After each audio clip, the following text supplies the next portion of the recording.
ये आकाशवाणी पटना है। अब आप अभिषेक दास से प्रादेशिक समाचार सुनिए। पहले मुख्य समाचार। सर्वोच्च न्यायालय का बड़ा फैसला, राज्य सरकारें अब अनुसूचित जाति और अनुसूचित जनजाति के आरक्षण में कोटा के भीतर कोटा दे सकेंगी। ईडी की कार्रवाई के बाद राज्य सरकार ने ऊर्जा विभाग के प्रधान सचिव संजीव हंस को पद से हटाया। संदीप पौंड्रिक को विभाग की दी गई नई जिम्मेदारी। पेरिस ओलंपिक खेलों में निशानेबाजी में स्वप्निल कुसाले ने भारत के लिए तीसरा कांस्य पदक जीता। और प्रदेश में एक बार फिर मानसून हुआ सक्रिय। अगले 24 घंटों के दौरान नवादा, गया और औरंगाबाद जिले में कुछ स्थानों पर भारी बारिश की चेतावनी। अब समाचार विस्तार से। सर्वोच्च न्यायालय ने अपने एक फैसले में कहा है कि राज्य सरकारें अब अनुसूचित जाति और अनुसूचित जनजाति के आरक्षण में कोटा के भीतर कोटा प्रदान कर सकती हैं। प्रधान न्यायाधीश D.Y. चंद्रचूड़ की अध्यक्षता वाली 7 न्यायाधीशों की पीठ ने 20 साल पुराने अपने ही एक फैसले को खारिज कर दिया।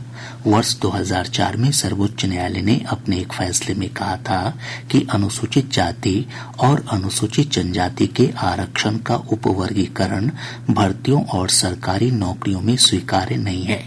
प्रधान न्यायाधीश D.Y. चंद्रचूड़ ने फैसला सुनाते हुए कहा कि अनुसूचित जनजाति का उपवर्गीकरण संविधान के अनुच्छेद 14 का उल्लंघन नहीं है। अनुच्छेद 15 और 16 किसी राज्य को एक जाति का उपवर्गीकरण करने से नहीं रोकता है। प्रवर्तन निदेशालय ईडी की कार्रवाई के बाद राज्य सरकार ने ऊर्जा विभाग के प्रधान सचिव संजीव हंस को पद से हटा दिया है। वे बिना पद के रहेंगे। संजीव हंस के खिलाफ ईडी जांच कर रही है। उन पर सामूहिक दुष्कर्म और आय से अधिक संपत्ति अर्जित करने का आरोप है। संजीव हंस की जगह भारतीय प्रशासनिक सेवा के वरिष्ठ अधिकारी संदीप पौंड्रिक को ऊर्जा विभाग का प्रधान सचिव नियुक्त किया गया है। श्री पौंड्रिक को ऊर्जा विभाग के साथ साथ बिजली कंपनियों के CMD का भी प्रभार दिया गया है। रेल मंत्री अश्विनी वैष्णव ने कहा है कि रेलवे लंबी दूरी की यात्रा के लिए वंदे भारत स्लीपर ट्रेन का परिचालन करेगा। आज लोकसभा में विभागीय अनुदान मांगों पर चर्चा का जवाब देते हुए उन्होंने कहा कि पहली ट्रेन का परीक्षण चल रहा है। लंबी दूरी की ट्रैवल के लिए 1000 किलोमीटर 700 किलोमीटर से ज्यादा की ट्रैवल के लिए वंदे स्लीपर का भी डिजाइन किया गया है और बहुत ही बारीकी से डिजाइन के हर फीचर को ध्यान में रख के इस ट्रेन का डिजाइन किया गया है। पहली ट्रेन मैन्युफैक्चरिंग हो गई है और उसका टेस्टिंग का काम चल रहा है। श्री वैष्णव ने कहा कि कम दूरी के बड़े शहरों में रीजनल ट्रेन के परिचालन के लिए वंदे मेट्रो डिजाइन की गई है। इस ट्रेन का जल्द ही लोकार्पण होगा।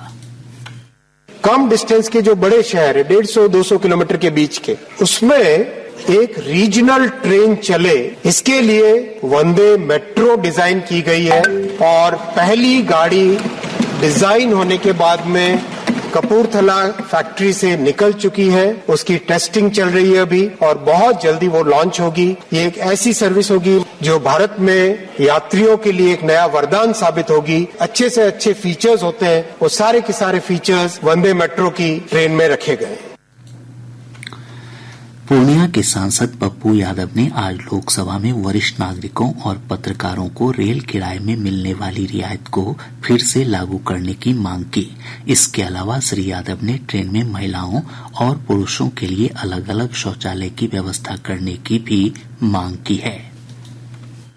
ओल्ड बुजुर्ग थे जिनका आपने रेलवे भाड़ा बंद कर दी, साथ साथ हमारे जो पत्रकार हैं जो गाइडलाइन के तहत आते थे जिनका 50% रियायत पर मिलता था, पत्रकारों को भी बंद कर दिया गया और ओल्ड बुजुर्गों को भी। मेरा आग्रह होगा कि आपसे बार बार सभी लोग मिले हैं और आप चाहते भी हैं। 4 साल पहले से लेके अभी तक उसका रियायत जो थी नहीं हो पाया है। महिलाओं के लिए अलग बाथरूम की आवश्यकता है। प्रदेश में जल्द ही सिपाही के 20,000 और सब इंस्पेक्टर के 2,000 पदों पर नियुक्ति की प्रक्रिया शुरू होगी। पुलिस उप महानिरीक्षक कार्मिक रंजीत कुमार मिश्र ने पटना में संवाददाताओं से बातचीत में ये जानकारी दी। उन्होंने बताया कि पुलिस अवर निरीक्षक के 1275 पदों पर चयनित अभ्यर्थियों की नियुक्ति प्रक्रिया आज से शुरू हो गई है। करीब 20,000 से अधिक सिपाहियों की नियुक्ति का प्रस्ताव है और उसके बाद करीब 2,000 के आसपास सब इंस्पेक्टर्स की फिर से बहाली होगी। हम लोग जितनी जल्दी हो पाए इस प्रक्रिया को पूरा कर। सक्षमता परीक्षा उत्तीर्ण 1,87,000 नियोजित शिक्षकों की काउंसलिंग आज से शुरू हो गई है। काउंसलिंग की प्रक्रिया 6 अगस्त तक चलेगी। शिक्षा विभाग के अपर मुख्य सचिव डॉक्टर एस सिद्धार्थ ने बताया कि जिला मुख्यालय में काउंसलिंग के लिए सॉफ्टवेयर के माध्यम से अभ्यर्थियों के लिए स्लॉट बुक किया जा रहा है। शिक्षकों की पहचान उनके आधार कार्ड, थंब इम्प्रेशन और फोटो से की जा रही है। काउंसलिंग के लिए सफल अभ्यर्थियों को निर्धारित समय से 30 मिनट पहले पहुंचना अनिवार्य है। बिहार नगर पालिका संशोधन विधेयक 2024 को लेकर सरकार और मुख्य पार्षद महासंघ के बीच टकराव तेज हो गया है। आज पटना में नगर विकास विभाग द्वारा आयोजित एक कार्यक्रम का मुख्य पार्षद महासंघ ने बहिष्कार किया। पटना नगर निगम की मेयर सीता साहू को मंच पर बैठने के लिए आमंत्रित किया गया, लेकिन वे दर्शक दीर्घा में बैठी रहीं। उद्घाटन सत्र के बाद सभी मुख्य पार्षद कार्यक्रम से निकल गए। गौरतलब है कि मुख्य पार्षद महासंघ ने विधेयक के द्वारा नगर निकायों की स्वायत्तता समाप्त करने का आरोप लगाया है।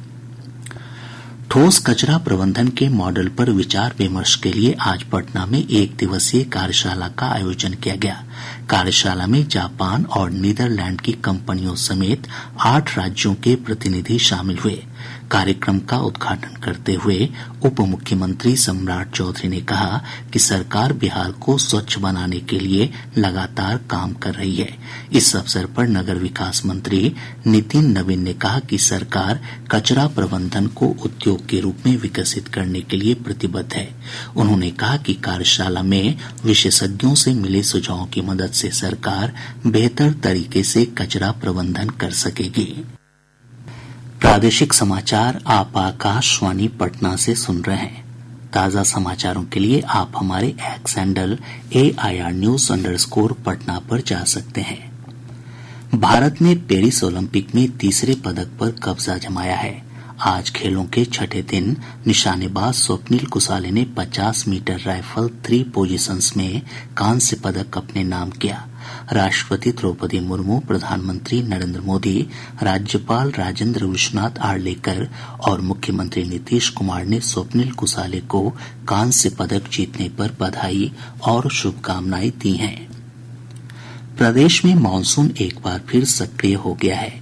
मौसम विभाग से प्राप्त जानकारी के अनुसार पिछले 24 घंटों में राज्य में कई स्थानों पर भारी से बहुत भारी बारिश हुई है। बक्सर में सबसे अधिक 190.4 मिलीमीटर बारिश रिकॉर्ड की गई। नालंदा जिले के करायपर सुराई में 116.4 और किशनगंज के हायाघाट में 102 मिलीमीटर वर्षा दर्ज की गई। कई अन्य स्थानों पर 100 मिलीमीटर से लेकर 50 मिलीमीटर तक बारिश हुई है। मौसम विज्ञान केंद्र पटना की वैज्ञानिक ने बताया कि अगले 5 दिनों तक राज्य में मानसून सक्रिय रहेगा। अगले 24 घंटों के दौरान नवादा, गया और औरंगाबाद जिले में कुछ स्थानों पर भारी बारिश की चेतावनी जारी की गई है। वहीं राज्य के अन्य हिस्सों में हल्की से मध्यम बारिश, मेघ गर्जन और वज्रपात का पूर्वानुमान है। आज के मौसम विश्लेषण के अनुसार अगले 5 दिनों के दौरान प्रदेश में मानसून की गतिविधि सक्रिय रहेगी।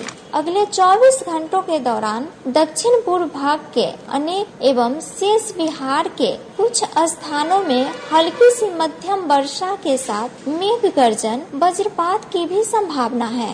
भारी वर्षा नवादा, गया एवं औरंगाबाद में होने की पूर्वानुमान है। इधर प्रदेश में बारिश के दौरान वज्रपात की अलग अलग घटनाओं में 7 लोगों की मौत हो गई। गया जिले के बेलागंज के पनारी गांव में 5 लोगों की मौत हुई है, जबकि 3 अन्य गंभीर रूप से घायल हो गए। वहीं पटना के फतुहा थाना क्षेत्र अंतर्गत उस्फा गांव में वज्रपात की चपेट में आने से खेत में काम कर रही 2 महिलाओं की मौत हो गई। रोहतास के कैमूर पहाड़ी इलाके के अमझोर स्थित कशिश जलप्रपात में बारिश के बाद अचानक जलस्तर बढ़ गया। इससे जलप्रपात में 30 से अधिक सैलानी फंस गए। स्थानीय लोगों की मदद से सभी को सुरक्षित बाहर निकाल लिया गया। राजस्थान के जयपुर के विद्याधर नगर में भारी बारिश के कारण एक घर के बेसमेंट में पानी भर जाने से 3 लोगों की मौत हो गई। प्राप्त जानकारी के अनुसार सभी मृतक भोजपुर जिले के रहने वाले थे। राजस्थान की उप मुख्यमंत्री दिया कुमारी ने बताया कि मृतकों में पिता और उसके 2 पुत्र शामिल हैं। उन्होंने बताया कि मृतक के परिजनों से संपर्क कर लिया गया है और प्रशासन को उचित मुआवजा देने के निर्देश दिए गए हैं। समस्तीपुर जिले के कर्पूरी ग्राम रेलवे स्टेशन का अमृत भारत स्टेशन योजना के तहत सौंदर्यीकरण किया जाएगा। पूर्व मध्य रेल के महाप्रबंधक छत्रसाल सिंह ने समस्तीपुर में पत्रकारों से बातचीत में ये जानकारी दी। पटना के बुद्धा कॉलोनी थाना क्षेत्र में अपराधियों ने एक कोल्ड ड्रिंक एजेंसी में घुसकर 40,000 रुपए लूट लिए। पुलिस ने बताया कि 2 की संख्या में आए अपराधियों ने हथियार के बल पर घटना को अंजाम दिया। बेगूसराय जिले के रतनपुर थाना क्षेत्र अंतर्गत निराला नगर से पुलिस ने लूटपाट की योजना बना रहे 4 अपराधियों को गिरफ्तार किया है। इनके पास से हथियार भी बरामद किए गए। बेतिया की उत्पाद अदालत ने शराब तस्करी के एक मामले में दोषी ब्रिज चौधरी को 5 साल कठोर कारावास और 1 लाख रुपए अर्थदंड की सजा सुनाई है। खगड़िया जिले के अलौली थाना क्षेत्र के बोहरवा गांव में गंडक नदी में नहाने के दौरान डूबने से 2 बच्चों की मौत हो गई। वहीं अररिया नगर थाना क्षेत्र के खरैया बस्ती में परमान नदी में डूबने से 1 किशोर की मौत हो गई। जहानाबाद जिला आज अपना 38वां स्थापना दिवस मना रहा है। इस अवसर पर कई सांस्कृतिक कार्यक्रम आयोजित किए जा रहे हैं। और अब अंत में मुख्य समाचार एक बार फिर। सर्वोच्च न्यायालय का बड़ा फैसला, राज्य सरकारें अब अनुसूचित जाति और अनुसूचित जनजाति के आरक्षण में कोटा के भीतर कोटा दे सकेंगे। ईडी की कार्रवाई के बाद राज्य सरकार ने ऊर्जा विभाग के प्रधान सचिव संजीव हंस को पद से हटाया। संदीप पौंड्रिक को विभाग की दी गई नई जिम्मेदारी। पेरिस ओलंपिक खेलों में निशानेबाजी में स्वप्निल कुसाले ने भारत के लिए 3रा कांस्य पदक जीता। और प्रदेश में एक बार फिर मानसून हुआ सक्रिय। अगले 24 घंटों के दौरान नवादा, गया और औरंगाबाद जिले में कुछ स्थानों पर भारी बारिश की चेतावनी। इसके साथ ही आकाशवाणी पटना से प्रसारित प्रादेशिक समाचार का ये अंक समाप्त हुआ।